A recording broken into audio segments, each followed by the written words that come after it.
And we listened to the conversations that people had with their future parents, their future children, their future spouses, all the people who were going to be in their upcoming lifetime. 然后我们就去听这些人呢，跟他们未来的父母或是未来小孩、未来的配偶在一起讨论的东西，关于他们未来的生活。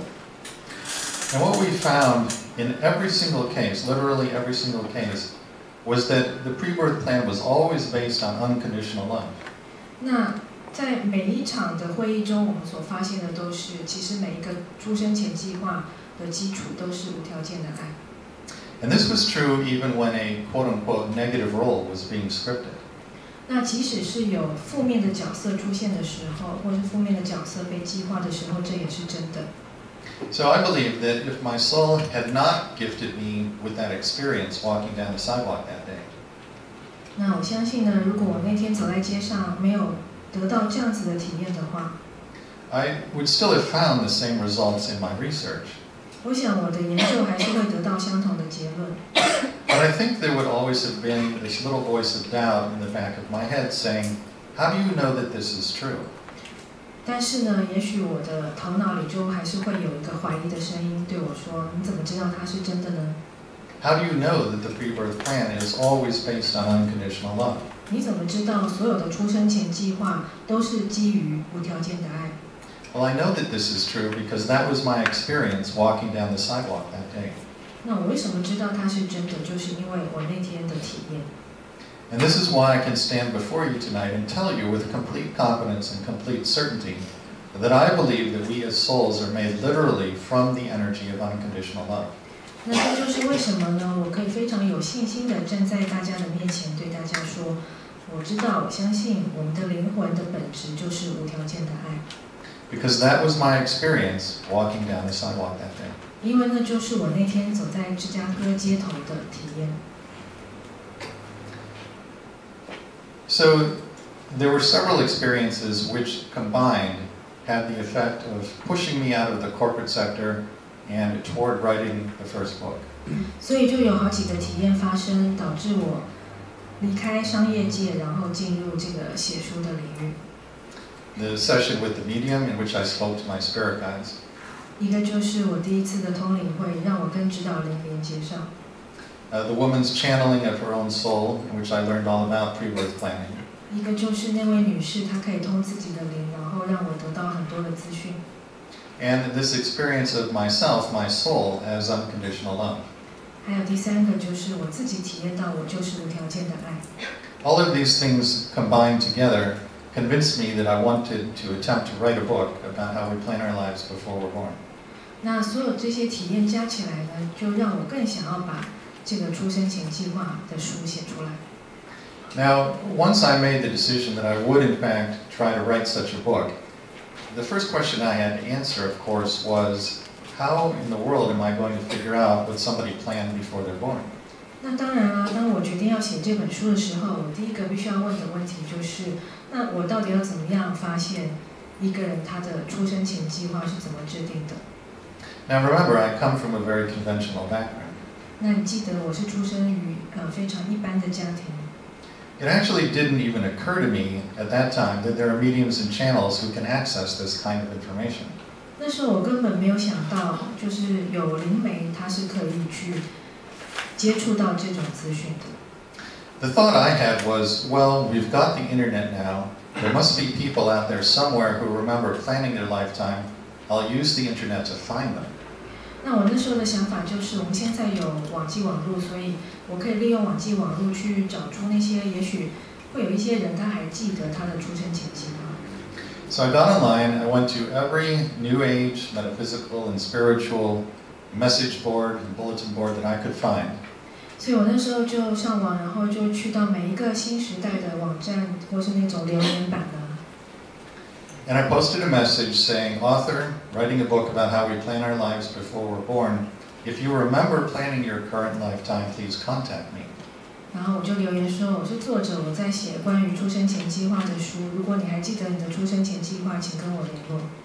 So I started getting thousands of emails from people all over the world. 我就开始从世界各地得到数千封 email。 And not a single one of them remembered planning their current lifetime. 但是没有一个人记得他怎么计划他的出生前计划。They were writing in with stories about past lives on Earth. 那他们写进来的是关于他们前世的故事， past lives on other planets. 或是不管是在地球上的前世，或是在别的星球上的前世， And even non-physical lifetimes. 甚至这个前世是没有身体的。 But none of them remember planning their current life. 但是他们都不记得是怎么样去计划今生。 Now these were fascinating stories. 那他们的故事都非常的有趣。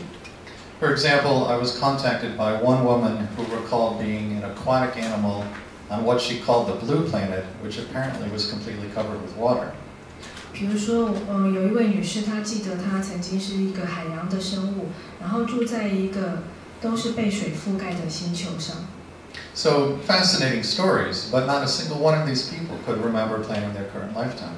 所以非常有趣的故事，但是没有一个人是记得他怎么样计划今生的。 And this went on for months. 然后就好几个月都是这样子。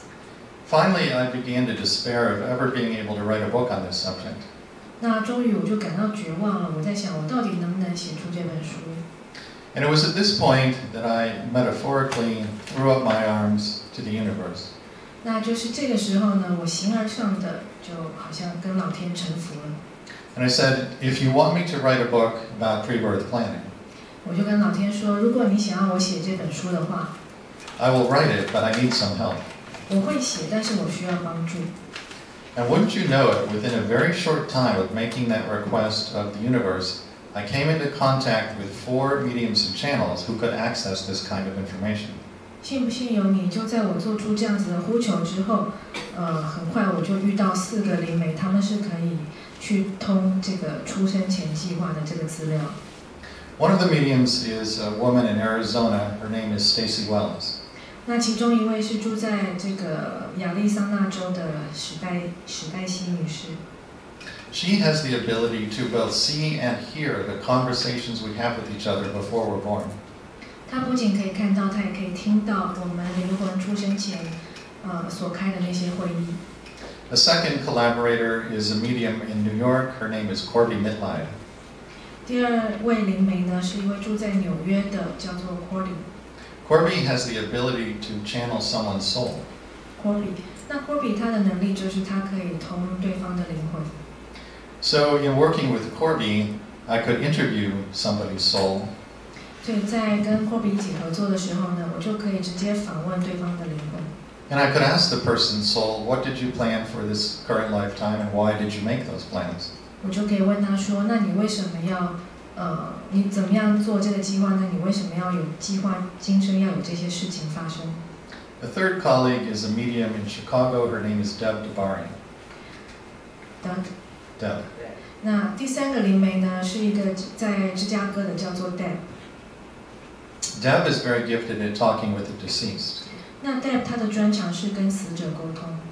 So if I was interviewing someone for the book whose life challenge involved someone who had returned to spirit, generally we would work with Deb. 所以如果我的个案他有一些挑战或是问题是跟死者或是他的爱的人去世有关的，那我就会请 Deb 来合作。 She would call in the deceased loved one, and then I would ask them, what did you plan with this person, and why did you make those plans?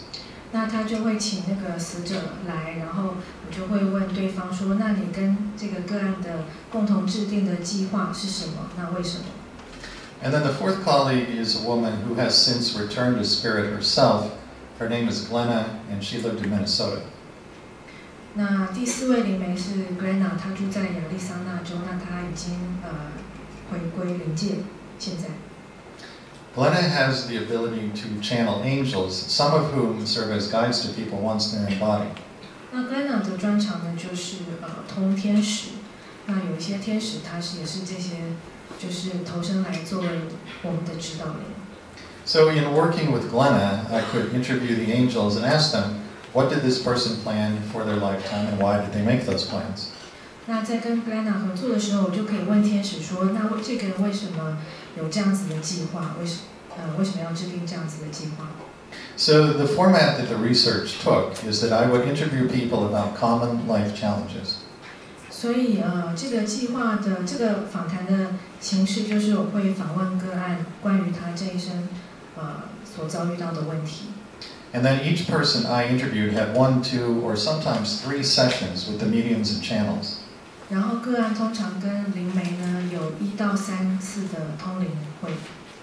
And in these sessions, we asked Spirit, did this person plan this challenge before birth, and if so, why?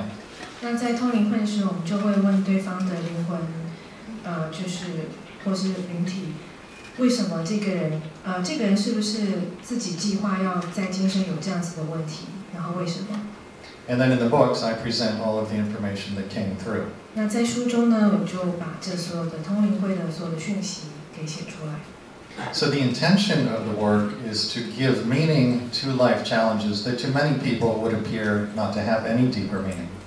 所以这个意图呢，就是去让人们了解到说一些生命中遭遇到的挑战或是问题，它其实是有意义的。